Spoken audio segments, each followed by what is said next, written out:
Diane Mitchell had always believed that the worst betrayals arrived with warning signs: lipstick on collars, suspicious credit card charges, late-night phone calls hastily ended.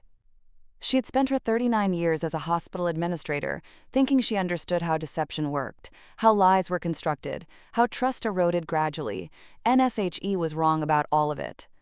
NTHE truth arrived on a Wednesday evening in October, not with a dramatic confrontation, but with a single notification that lit up a phone screen on her bathroom counter.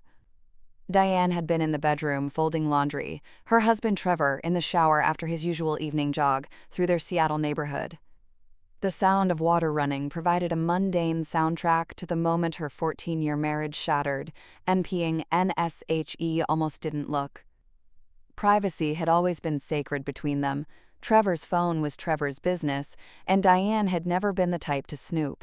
But something about the timing, the way the screen glowed insistently from the counter, pulled her attention. NTHE notification preview was brief. Reservation confirmed. Sapphire Bistro, Saturday, 7 p.m. Corner table for two. Looking forward to finally being alone with you. Diane stood frozen, a t-shirt half folded in her hands. Sapphire Bistro was the restaurant where Trevor had proposed 14 years ago, down on one knee in the rain outside because they couldn't afford to eat inside. They'd always talked about going back for their 15th anniversary next year, celebrating how far they'd come. Now he was taking someone else. NTHE shower shut off. Trevor would emerge in 3 minutes. She knew his routine precisely after 14 years. 3 minutes to dry off, run his fingers through his hair, wrap the towel around his waist.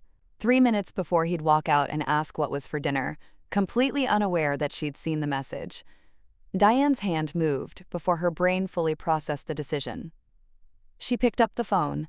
The passcode was still 0614, June 14th, their wedding anniversary. Some part of her had hoped it would be different, that she'd be locked out, that this moment of suspicion would end with nothing more than embarrassment at her own paranoia. NTHE phone unlocked immediately. NTHE message was from a contact saved simply as J. Diane opened the thread and her stomach lurched. Months of messages. Not weeks, months. Photos of coffee dates.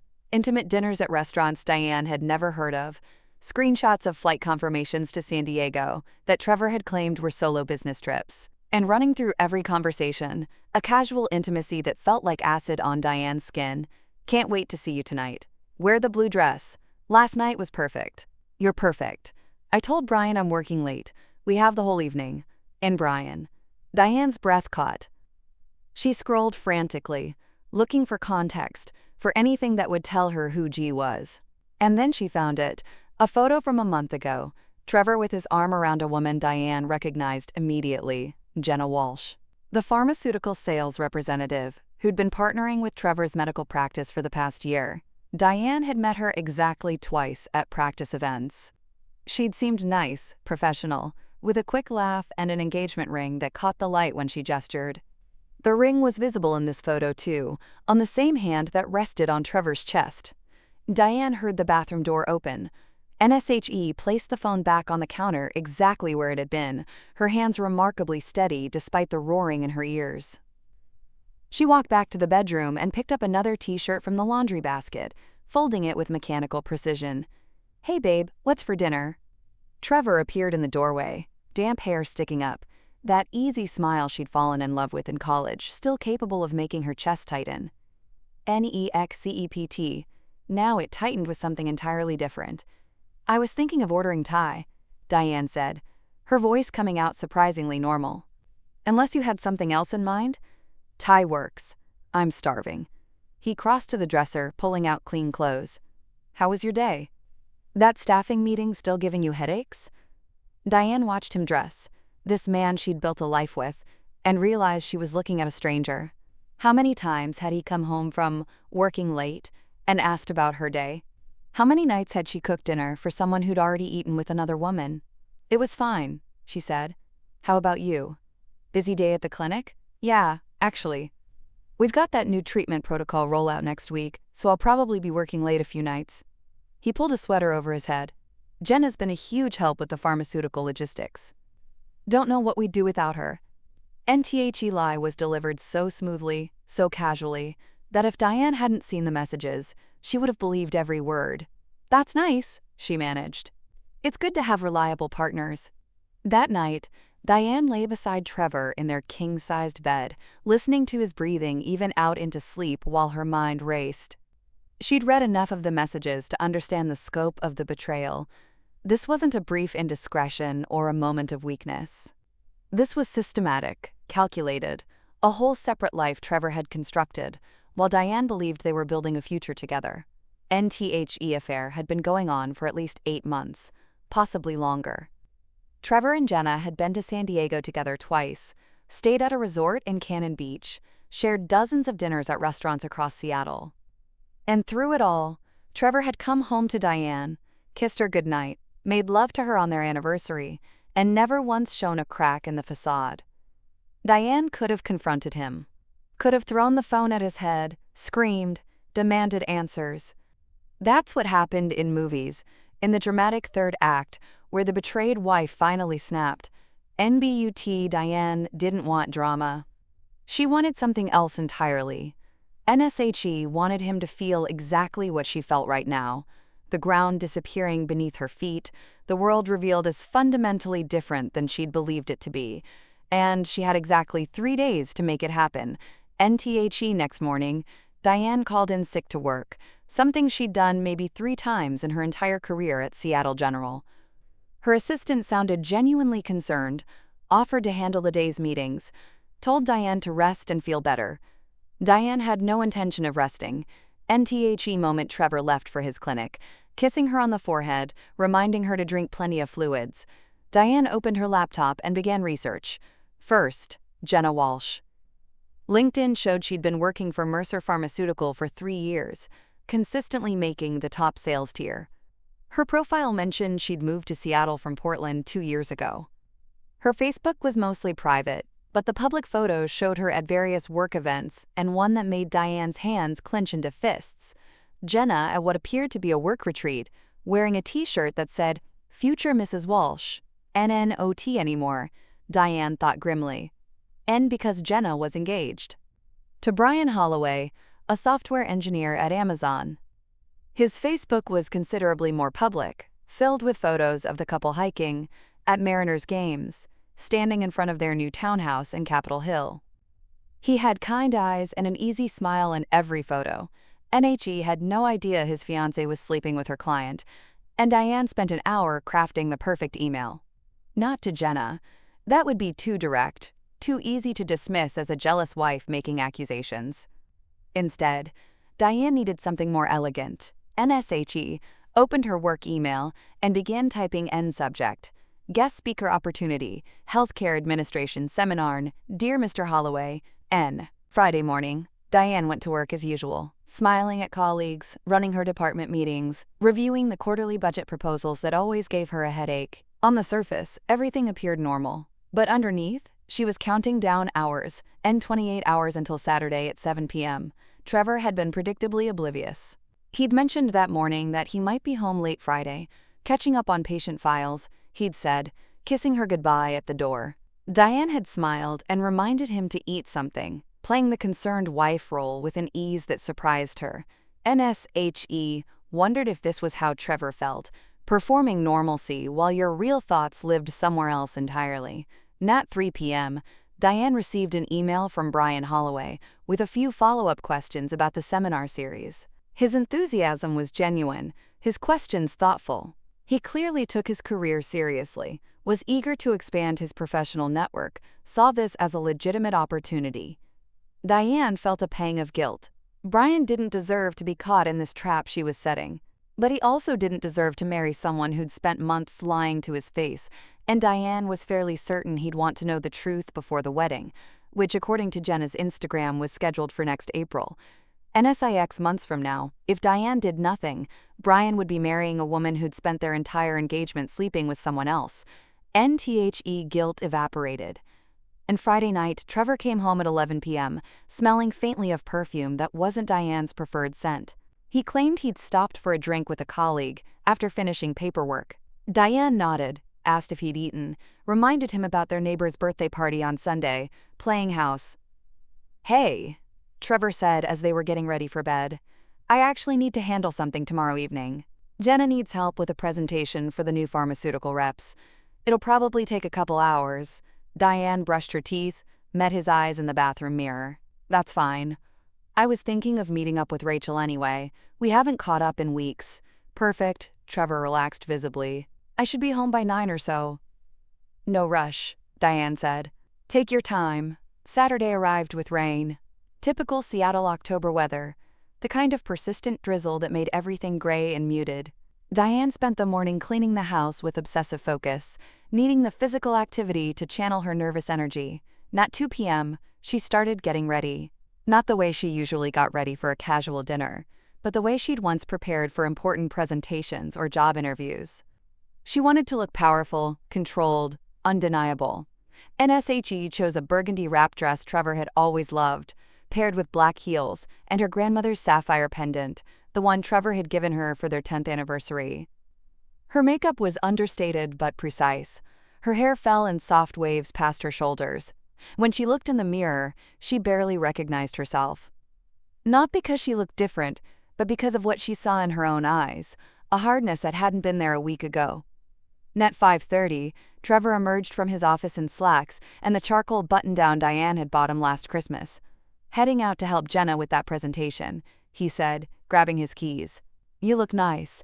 Meeting Rachel somewhere fancy?" "Just dinner at that new place downtown." Diane lied smoothly. "Nothing special." Trevor kissed her cheek, the same casual kiss he'd given her 10,000 times over 14 years. "Have fun. Text me if you're going to be late." "You too." NSHE watched him drive away, then waited exactly 10 minutes before calling an Uber. Sapphire Bistro was nestled in a renovated warehouse in Pioneer Square, all exposed brick and Edison bulbs, with floor-to-ceiling windows overlooking the water. The kind of place that appeared on Best Restaurants in Seattle, lists and required reservations weeks in advance. "My name is Diane Mitchell, and I serve as the Assistant Director of Operations at Seattle General Hospital. I came across your profile through your excellent presentation on software integration in healthcare systems at last year's Tech in Medicine conference. We're hosting a quarterly seminar series on emerging technologies in hospital administration, and I would love to discuss the possibility of inviting you as a keynote speaker.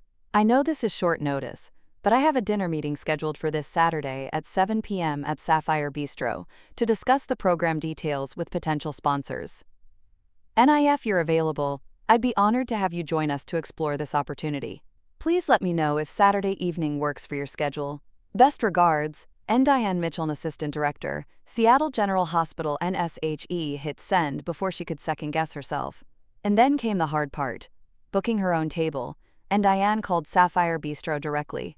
The hostess who answered had that professionally cheerful voice of someone who'd spent years in upscale hospitality.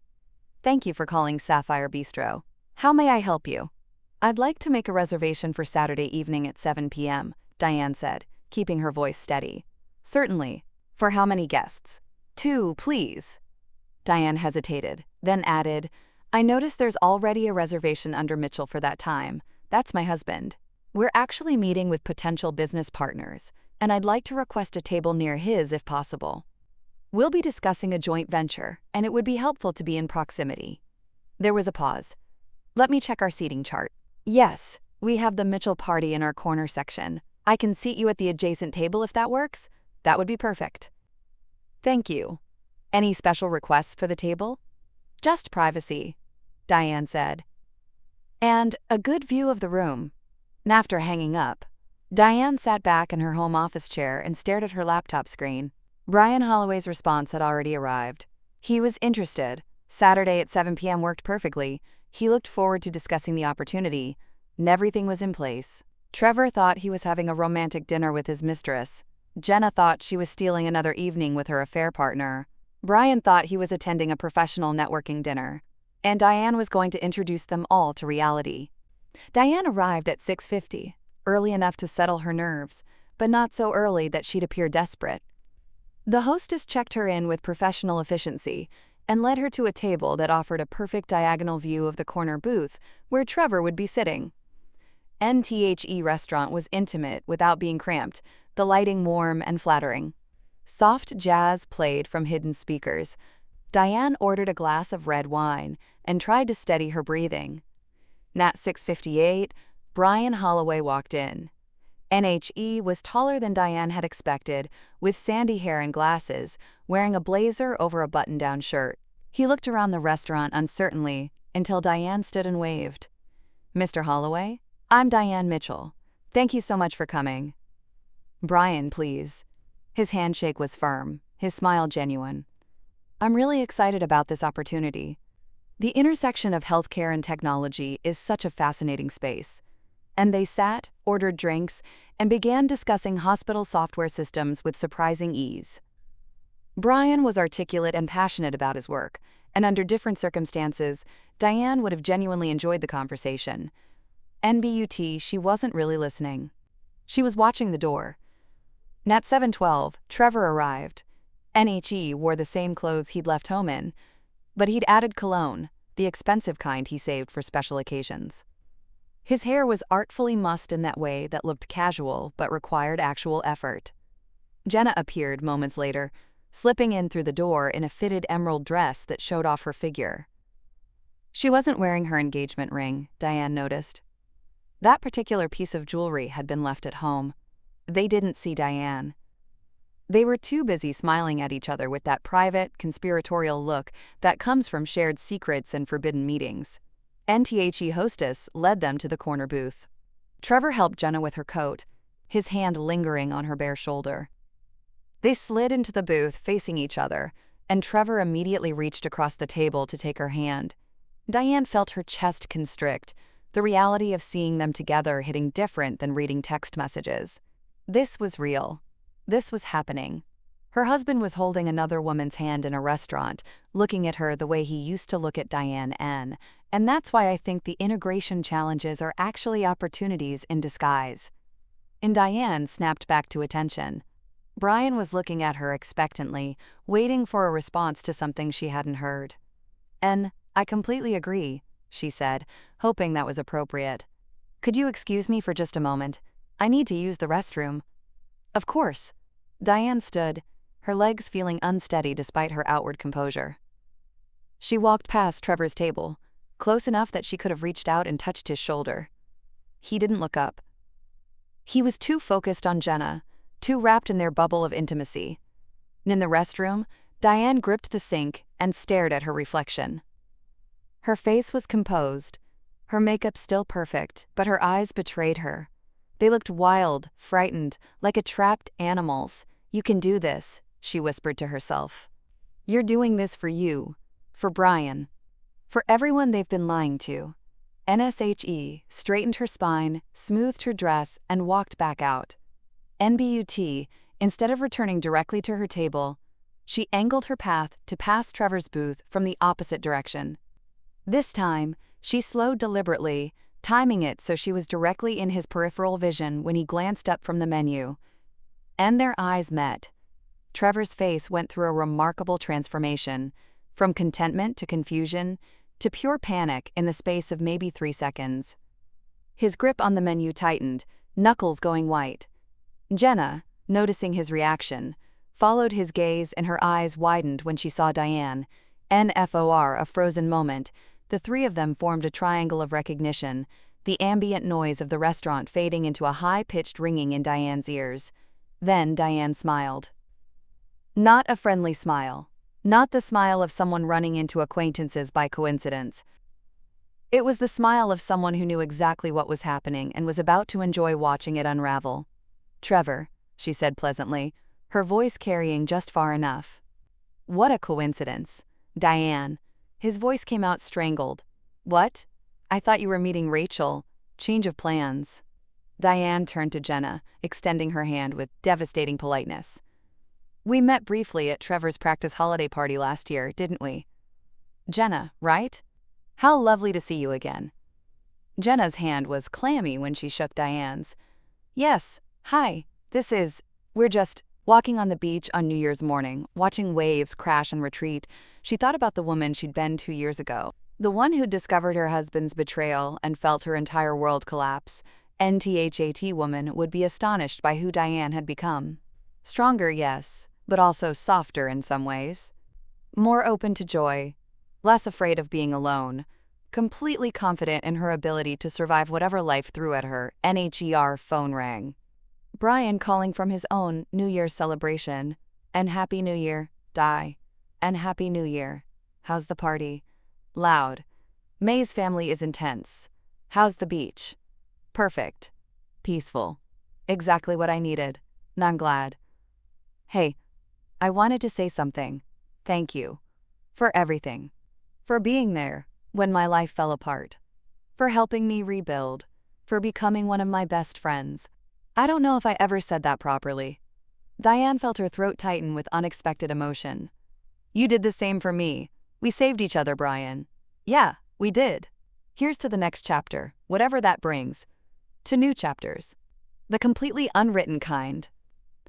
After they hung up, Diane stood watching the ocean for a long time, feeling the cool sand between her toes and the salt air on her face. 2 years ago, she'd orchestrated a public confrontation in a restaurant, needing her husband to feel the same devastation she'd felt. Now, she barely thought about him at all. Trevor was just a person she used to know, a chapter she'd closed and moved past completely. NTHE betrayal that had once defined her had become just one story in a much larger narrative, a narrative she was writing herself, with characters she chose and plot twists she navigated on her own terms. NSHE was 41, single, successful, and genuinely happy. Not despite being alone, but because she'd learned that being alone didn't mean being lonely. She'd built a life so full of meaning and connection that romantic partnership became optional rather than essential. Maybe someone would come along someday who was worth the risk of opening up again. Maybe they wouldn't. Either way, Diane would be fine, because she'd learned the most important lesson of all. She was enough. All by herself, without anyone completing her or validating her existence. She was completely and entirely enough. And that was the best revenge possible. Not public humiliation or legal battles or bitter vindication, but building a life so fulfilling that her betrayer became irrelevant. Trevor had taken someone he thought was essential to his happiness and made her expendable. In doing so, he'd freed her to discover she'd never needed him at all. NTHE greatest revenge was moving on so completely that forgiveness became unnecessary. Not because she was holding a grudge, but because she'd stopped thinking about him enough to bother forgiving. Diane walked back toward the resort as the winter sun climbed higher, ready for another year of the life she'd built from ruins. Ready for whatever came next, knowing with bone-deep certainty that she could handle it. Because she'd handled the worst already. Everything else was just living. Having a work dinner, Diane finished. How dedicated. On a Saturday evening, too. Trevor, you didn't mention Jenna would need help with presentations tonight. Trevor opened his mouth, but no sound came out. Diane had never seen him speechless before. It was almost fascinating. Well, I won't keep you from your meeting. Diane glanced meaningfully at their intertwined hands on the table, still connected even in their panic. Enjoy your dinner. NSHE walked back to her table, every nerve in her body screaming, her composure holding by the thinnest thread. Brian looked up as she sat down, concern crossing his features. Everything okay? You look a bit pale. I'm fine, Diane managed. Just saw someone I wasn't expecting. Brian, I need to tell you something, and I need you to hear me out before you react. NHI's expression shifted to wariness. Okay. Diane took a breath. The man in the corner booth, the one with the woman in the green dress, that's my husband. And the woman he's with isn't a colleague working on a presentation. She's his affair partner. And unless I'm very mistaken, that's your fiancée, Jenna Walsh. NTHE color drained from Brian's face. He started to turn, but Diane reached across the table and caught his wrist. Don't look yet. Let me explain everything first. Brian Holloway sat frozen, his hands still trapped under Diane's on the table, his face processing information that clearly didn't compute. She watched understanding dawn gradually, confusion giving way to denial, denial crumbling into horrified realization. That's not. Jenna said she was visiting her sister in Portland this weekend. His voice was barely above a whisper. She left this morning, showed me her train ticket. I found text messages on my husband's phone 4 days ago, Diane said quietly. They've been seeing each other for at least 8 months. I'm sorry you're finding out this way, but I thought you deserved to know before. She paused, choosing her words carefully, before you made any permanent decisions. Brian pulled his hand away and finally turned to look at the corner booth. Diane watched his profile as he took in the scene, Trevor leaning close to whisper something in Jenna's ear, her hand resting on his forearm, both of them laughing at some private joke. NTHE intimate body language of two people who'd done this dozens of times before. I can't. Brian stood abruptly, his chair scraping loudly against the floor. Several nearby diners looked over with curiosity. I need to. Excuse me. NHE walked toward the corner booth, with Diane following a few steps behind, her heart pounding so hard she could feel it in her throat. This was it, the moment when everything detonated. Trevor saw them coming. His face went from alarmed to terrified as he registered both Diane and a strange man approaching their table. Jenna, her back to them, was still mid-sentence when Brian's voice cut through her words. Jenna, NSHE, spun around in the booth, and Diane watched the blood drain from her face so rapidly she wondered if the woman might faint. Brian? What are you? How did you? I was invited to a business dinner, Brian said, his voice shaking with barely controlled fury. By this woman. Your boyfriend's wife, apparently. Trevor stood up from the booth, holding his hands out in a placating gesture. Listen, this isn't. We can explain. You're going to explain? Diane's voice came out sharp enough to cut glass. Please, Trevor, I'd love to hear how you explain 8 months of lying to my face. The trips to San Diego I helped you pack for. The late nights I made dinner for while you were actually with her. The anniversary gift I spent weeks choosing while you were planning weekend getaways with someone else's fiancé. Other diners were openly staring now. A waiter hovered nervously near the kitchen, clearly debating whether to intervene. Jenna was crying, mascara starting to run. Brian, I'm sorry. I never meant, it just happened. Don't. Brian's voice was ice. Don't you dare say it, just happened. This required planning. Lies. Coordination. This was a choice you made. Over and over. For months. NTHE restaurant manager appeared, a slender woman with gray-streaked hair and the practiced calm of someone who'd handled drama before. Perhaps we could move this conversation to a more private area? We have a meeting room. That's an excellent idea, Diane said before anyone else could respond.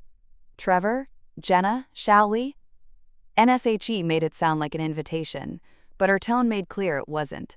NTHE manager led them through the restaurant to a small private dining room in the back, clearly used for business meetings or intimate celebrations. It had dark wood paneling, a table set for 8, and a door that closed with a decisive click. NTHE. 4 of them stood in awkward positions around the table, Diane and Brian on one side, Trevor and Jenna on the other, like opposing legal teams before a trial. And Diane, please. Trevor started. I know this looks bad, but if we could just talk privately. No. Diane's voice was steady now, strengthened by the clarity of righteous anger. We're not doing private.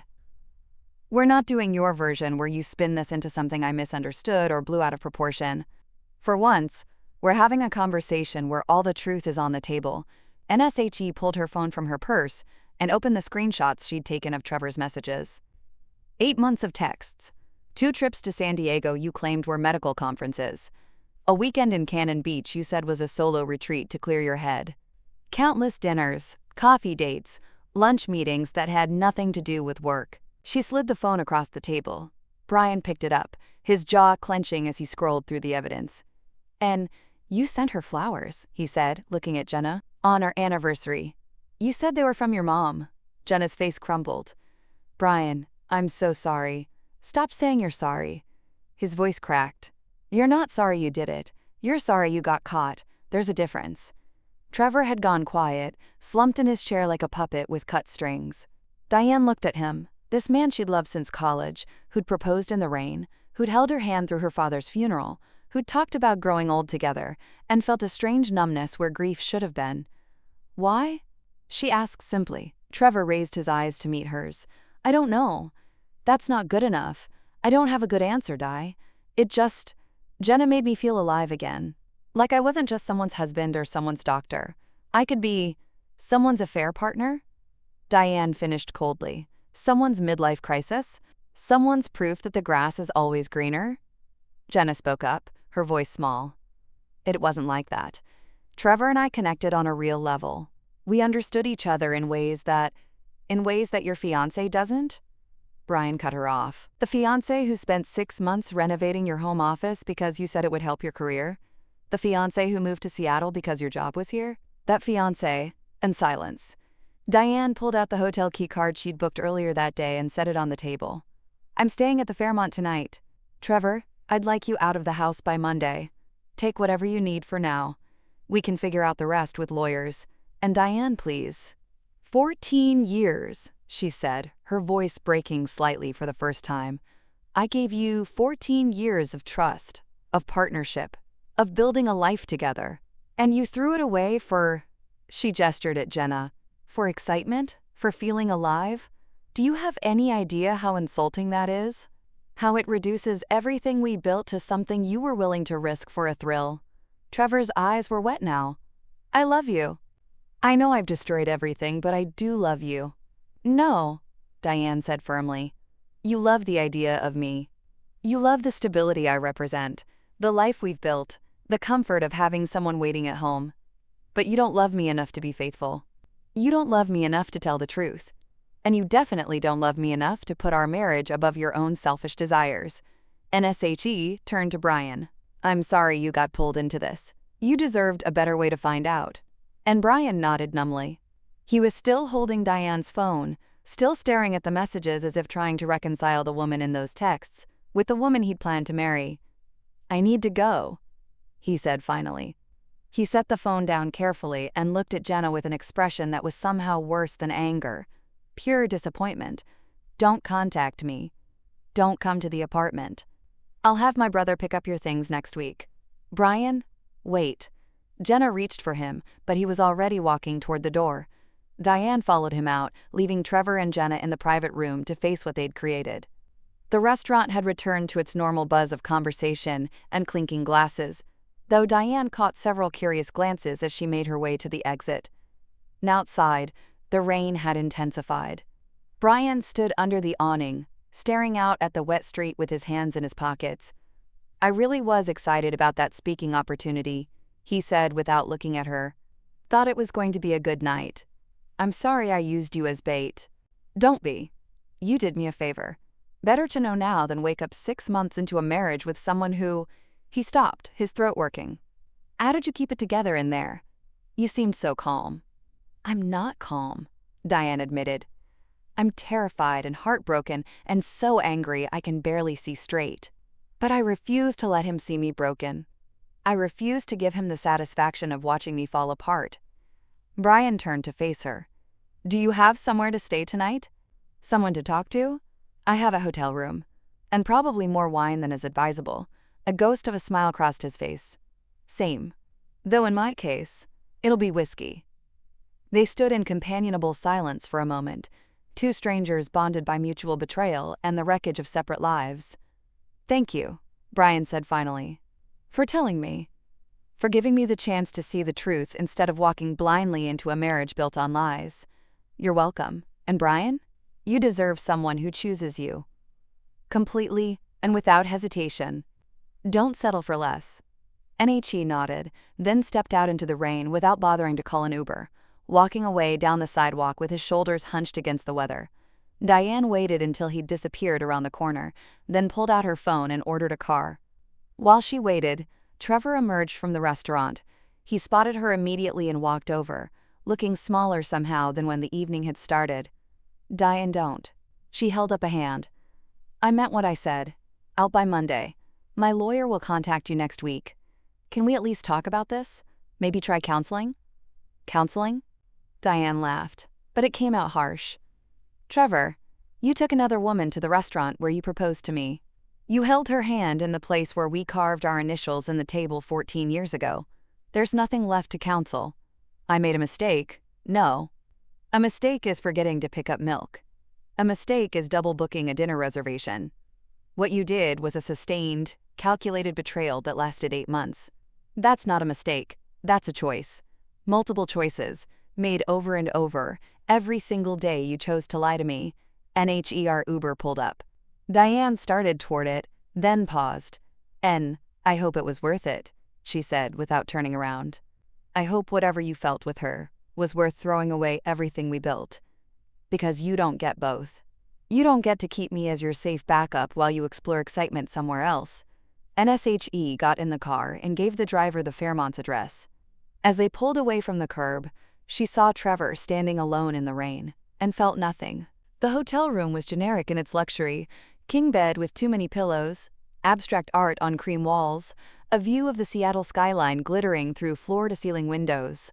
Diane stood at those windows for a long time after checking in, watching the city move below her, lives happening in lit windows and on wet streets, while her own life fractured into before and after.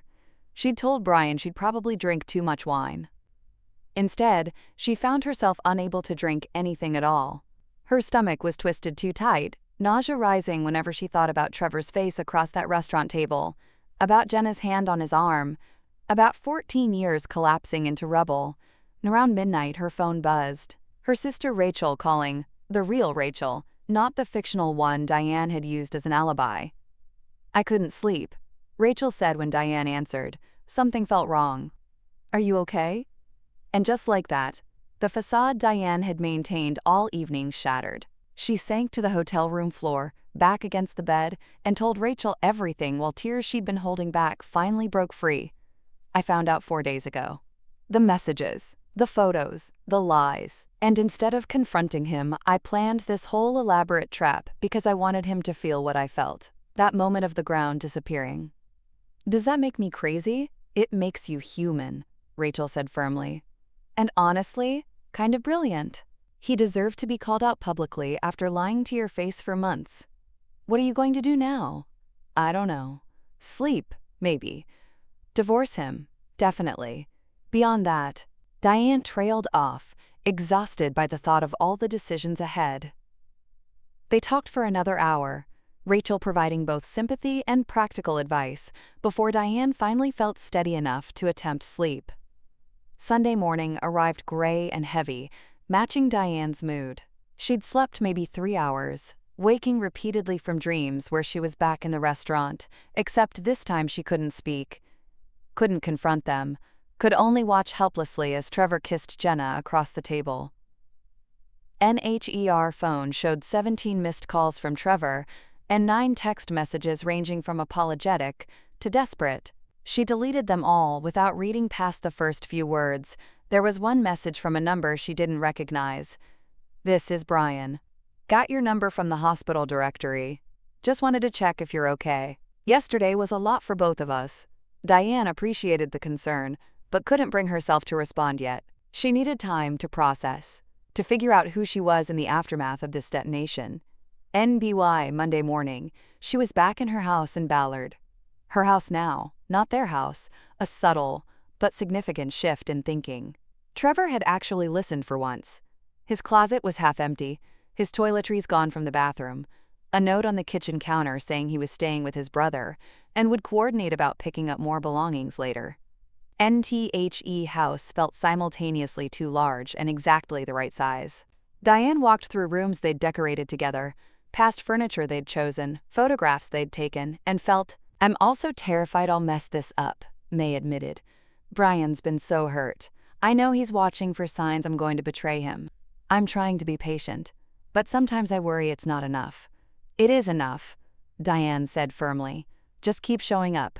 Keep being consistent. Keep not being the person who hurt him. That's all he needs. Was that what you needed? After Trevor? Diane thought about it. I needed space to figure out who I was without him. I needed friends who didn't try to fix me. I needed time to rebuild my own foundation before I could consider letting anyone else near it. Are you there yet? Ready to let someone near it? I don't know. Maybe.